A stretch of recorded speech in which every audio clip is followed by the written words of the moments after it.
사무엘하 10장. 이일 후에 암몬 자손의 왕이 죽고 그 아들 한운이 뒤를 이어 왕이 됐습니다. 그러자 다윗이 말했습니다. 한운의 아버지 나하스가 내게 잘해 주었으니 나도 그의 아들 한운에게 은혜를 갚아야겠다. 그래서 다윗은 그의 아버지의 죽음을 애도하려고 한운에게 사절단을 보냈습니다. 다윗의 신하들이 암몬 자손의 땅에 이르자 암몬 귀족들이 자기들의 주 한운에게 말했습니다. 다윗이 애도의 뜻을 전한다고 왕께 사람을 보낸 것이 왕의 부친을 존경해서 그러는 것이라고 생각하십니까? 그가 성을 탐색하고 정찰해 손에 넣으려고 저들을 보낸 것 아니겠습니까? 그러자 한우는 다윗이 보낸 사람들을 붙잡아 하나같이 수염을 절반씩 깎고 겉옷을 엉덩이 중간까지 잘라 되돌려 보냈습니다. 다윗은 이 소식을 듣고는 수치스러워하는 그들을 맞이할 사람들을 보내 일렀습니다. 수염이 다 자랄 때까지 여리고에 머물러 있다가 돌아오너라. 암몬 자손은 자기들이 다윗에게 미움을 사게 된 것을 깨닫고 사람을 보내 베를르옥과 소바에 걸쳐 2만 명의 아람 사람들을 보병으로 고용했고 마아가 왕에게서 1,000명, 돕 출신 1만 2천 명을 고용했습니다. 다윗은 이 소식을 듣고 용사들로 구성된 온 군대를 요압과 함께 내보냈습니다. 암몬 자손은 나아와 성문 입구에 진을 쳤고 소바와 르홉의 아람 사람들과 돕과 마아가의 사람들도 각각 들판에 진을 쳤습니다. 요압은 앞뒤로 적진이 서 있는 것을 보고 이스라엘 가운데서 가장 뛰어난 용사들을 골라 아람 사람들을 상대할 수 있도록 진을 쳤습니다.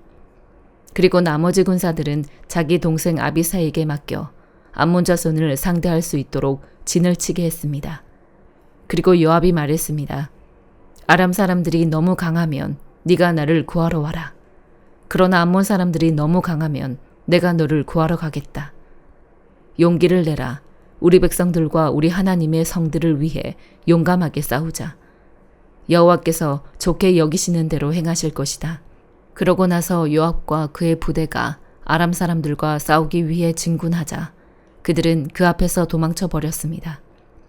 아람 사람들이 도망치는 것을 본 암몬 자손도 아비새 앞에서 도망쳐 성 안으로 들어가 버렸습니다. 그러자 요압은 암몬 자손과의 싸움을 멈추고 예루살렘으로 돌아왔습니다. 아람 사람들은 자기들이 이스라엘에 패한 것을 보고 온 군대를 다시 집결시켰습니다. 하다레셀은 사람을 보내 강 건너에 있던 아람 사람들을 불러들였습니다. 그리하여 그들은 헬람으로 갔고 하다레셀의 군사령관 소박이 그들을 이끌었습니다. 다윗은 이 소식을 듣고 온 이스라엘을 소집해 요단강을 건너 헬람으로 갔습니다. 아람 사람들은 다윗을 대적해 진을 치고 그와 싸웠으나 그들은 이스라엘 앞에서 도망치기 바빴습니다.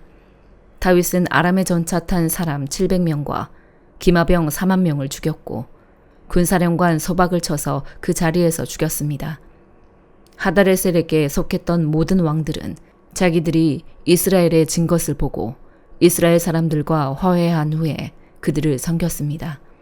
그 후 아람 사람들은 이스라엘이 두려워서 다시는 암몬 자손을 돕지 못했습니다. 고린도후서 3장. 우리가 또 우리 자신을 추천하기를 시작하고 있는 것입니까? 아니면 어떤 사람들처럼 우리가 여러분에게 추천서를 보내거나 여러분에게서 추천서를 받을 필요가 있겠습니까? 여러분이야말로 모든 사람들이 알고 있고 읽고 있는 우리 마음에 기록된 우리의 편지입니다.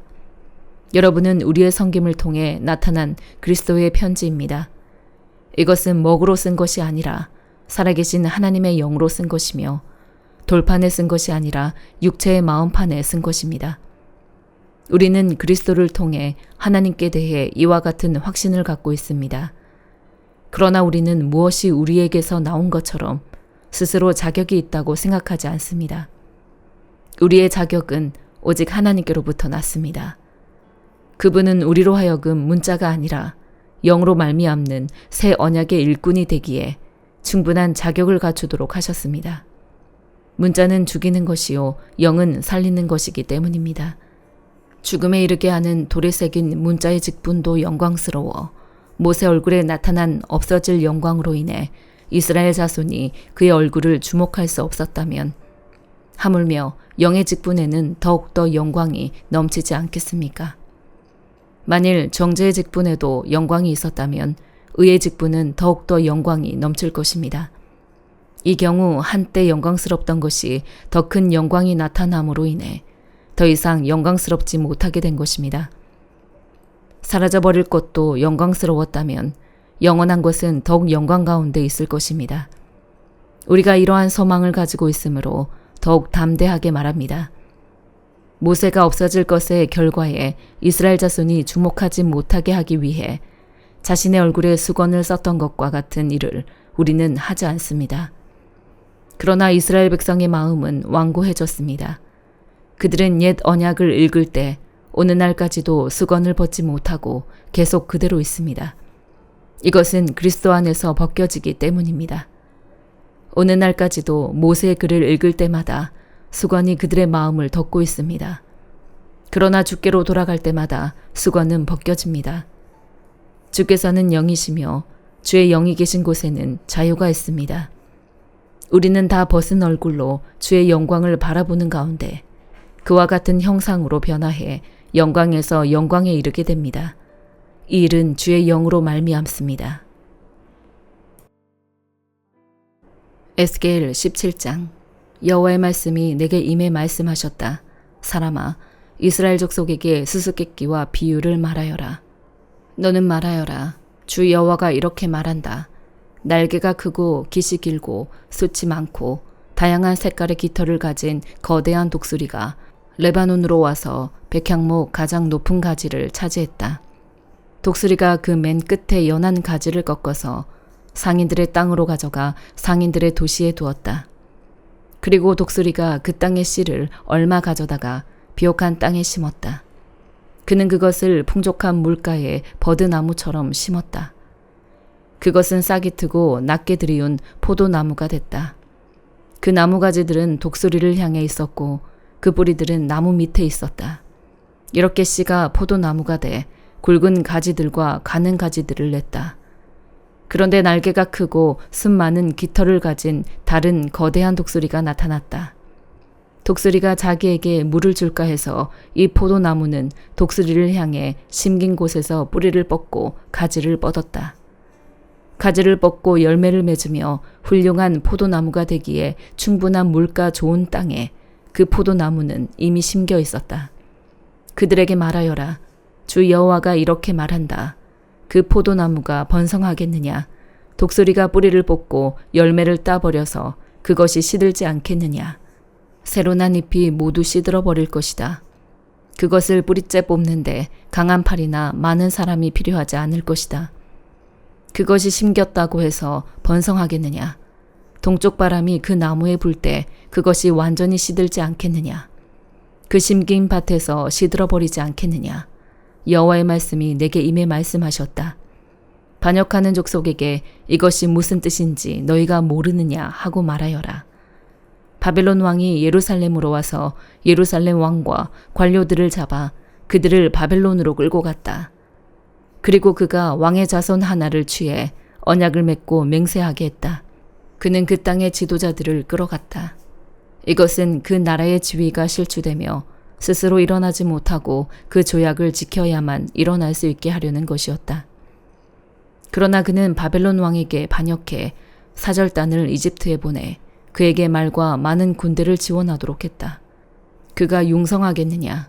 이런 일들을 한 그가 피신할 수 있겠느냐? 그가 그 조약을 깨고도 피신할 수 있겠느냐? 내 삶을 두고 맹세한다. 바벨론 왕이 그를 왕으로 삼았는데 그가 바벨론 왕의 맹세를 무시하고 바벨론 왕의 조약을 어겼으니 그는 자신을 왕으로 세운 그 왕이 사는 곳 바벨론 가운데서 왕과 함께 있다가 죽을 것이다. 주 여호와의 말이다. 그들이 토성을 쌓고 포위벽을 세워서 많은 사람을 죽이려고 할 때 강력한 군대와 큰 무리를 이끌고 있는 바로도 그 전쟁에서 아무것도 하지 못할 것이다. 그가 맹세를 무시하고 언약을 어겼다. 그가 맹세를 하고도 이 모든 일을 저질렀기 때문에 그는 피신하지 못할 것이다. 그러므로 나 주 여호와가 이렇게 말한다. 내 삶을 두고 맹세하는데 그가 무시한 내 맹세와 그가 어긴 내 언약을 내가 그의 머리에 갚을 것이다. 내가 내 그물을 그의 위에 펼칠 것이니 그가 내 덫에 걸릴 것이다. 내가 그를 바벨론으로 끌고 가 그가 내게 신실하지 못했던 일에 대해 그곳에서 그를 심판할 것이다. 그의 모든 군대에서 도망친 사람은 모두 칼에 쓰러질 것이고 살아남은 사람들은 사방으로 흩어질 것이다. 그러고 나면 나 여호와가 말했음을 너희가 알게 될 것이다. 나 주 여호와가 이렇게 말한다. 내 스스로 가장 높은 백향목 꼭대기에서 가지를 가져다 심을 것이다. 내가 그 꼭대기에 있는 가지들 가운데 연한 가지를 꺾어서 이를 높이 치솟은 산에 심을 것이다. 내가 그것을 이스라엘의 높은 산 위에 심을 것이니 그것이 가지들을 내고 열매를 맺으며 훌륭한 백향목이 될 것이다. 갖가지 새들이 그 아래 둥지를 틀 것이고 그 나무 가지 그늘에서 살 것이다. 나 여호와가 키 큰 나무를 낮추고 키 작은 나무를 높였으며 푸른 나무를 말리고 마른 나무에 싹이 나게 했음을 들판의 모든 나무들이 알 것이다. 나 여호와가 말했고 그렇게 이루었다. 시편 60편. 오 하나님이여, 주께서 우리를 외면하셨고 우리를 흩으셨으며 노여워하셨습니다.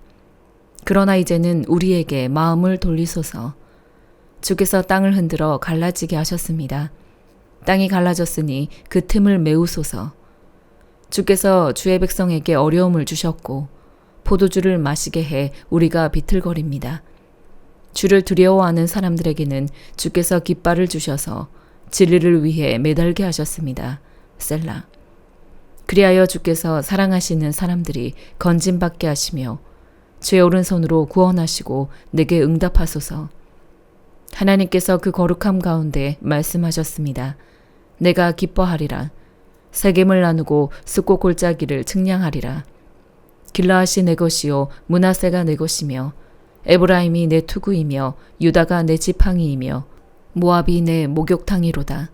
에돔 위에 내가 내 신을 던질 것이요 블레셋을 이기리라. 누가 나를 튼튼한 성으로 데려가겠는가? 누가 나를 에돔으로 인도하겠는가? 오 하나님이여, 우리를 버리신 분이 주가 아니겠습니까? 이제 우리 군대와 함께하지 않으시겠습니까? 이 고통 속에서 우리를 도우소서. 사람의 도움은 아무 소용이 없습니다. 하나님과 함께라면 우리가 용감해질 수 있습니다.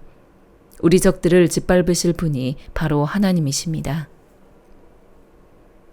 시편 61편. 오 하나님이여, 내 울부짖는 소리를 들으소서. 내 기도에 귀 기울이소서. 내가 낙심할 때 땅끝에서부터 주께 부르짖을 것입니다. 나보다 높이 있는 바위로 나를 인도하소서. 주는 내 피난처이시며 적들로부터 지켜주는 든든한 망대이십니다. 내가 주의 장막에 영원히 있을 것입니다. 내가 주의 날개 밑으로 피하겠습니다. 셀라.